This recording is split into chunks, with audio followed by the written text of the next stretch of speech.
E hara I te mea me Māori koe, e rongo ai koe I te wairua o te waiata Māori. Koe rā tā Kyana Fanene, kai whakataitai I tēnei terenga nei o te hōtaka American Idol, e tū nei e whakapāhotia nei ki roto o Amerika I tēnei wā tonu nei.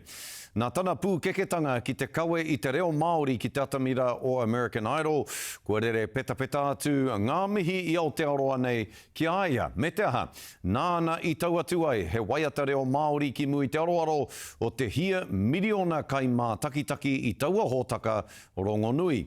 I kōrero motu hake atu a Raniera Harrison ki tēnei kai amo ake I tō tātou reo Māori ki Hollywood. Ina te mauri o te mana Māori.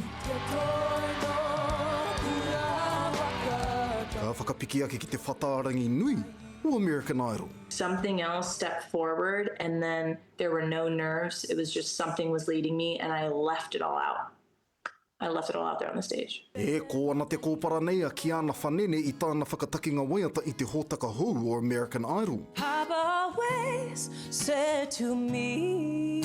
E kawe hoki tāna mahi te waiata I Am nā Stan Walker. Ngā kaimā takitaki koni I te 7 miliona tāngata ia pō te hōtaka o American Idol. You don't have to be Māori, you don't have to be Polynesian to feel the guttural and tribal, like gut-wrenching connection to his music and Māori music in general. Me te aha hei tā Walker. Nōna kē te hōnore nui te kawenga o tāna waiata, ki taumata kē. That's what I Am is about. It's all about us reconnecting to who we are and reconnecting back to our whenua, to our taiao, to our whānau, to our whakapapa. You know, it's the reclamation of identity and the reclamation of like who we are, where we come from and who we come from. Ai, ki te kai waiata nei, kua ua mātā pono iwi take anō. You spend more than you owe. E tui nei a tātou ngā iwi take, o te moana nui a kiwa. That has been my saying forever, which is why I have a wave on my left hand.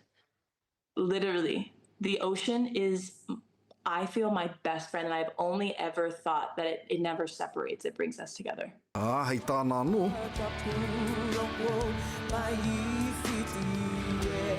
Aha kua pēhea ke mai te taha ki te whakataetai.